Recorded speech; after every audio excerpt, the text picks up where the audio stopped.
fiber, omega-3, fatty acids at marami pa pong ibang mga minerals na meron po ito. Yung aking simple pero masarap at healthy na low-carb champurado.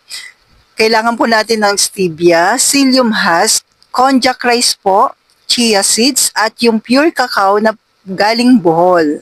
Pag wala po nito, pwede rin po itong cocoa na unsweetened.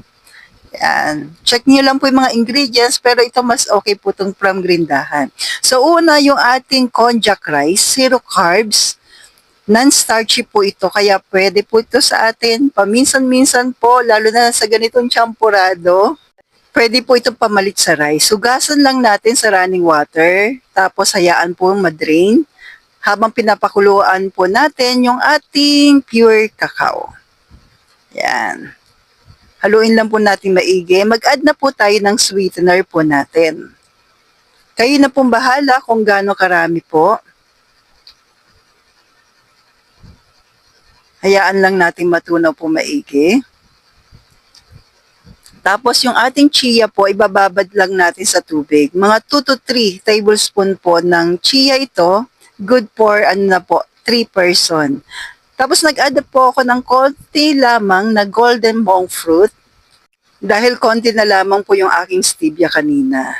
Tapos yung ating konjac rice. Iba po ito ha sa dry na shirataki. Ito po yung pwede sa atin, yung wet na konjac. Zero carbs po ito.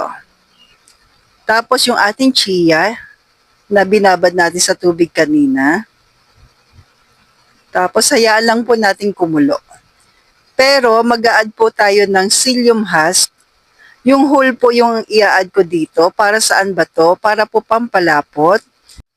So mga 1 tablespoon po ng psyllium husk. Pero nag-add pa rin po ako nito. 1 to 2 depende sa dami na inyong champurado. Ayan. Pero habang kumukulo po yan, lalapot naman din po yan. So, pakuluan lang natin sandali. Then, okay na po. Meron ka na pong napakasarap at healthy na champurado. So, ito po pambaon. Tinikman ng anak ko, natatabangan pa siya. Kaya nag-add po kami ng liquid na stevia. 2 drops lang naman po. Tapos, all-purpose cream. Pero, pwede pong coconut cream. Yan. So, meron ka na pong napakasarap at may enjoy nyo po na champurado. Sabayan mo na rin ng tuyo. Pwede po yan sa atin. So, stay healthy, stay low carb po, and God bless sa ating lahat.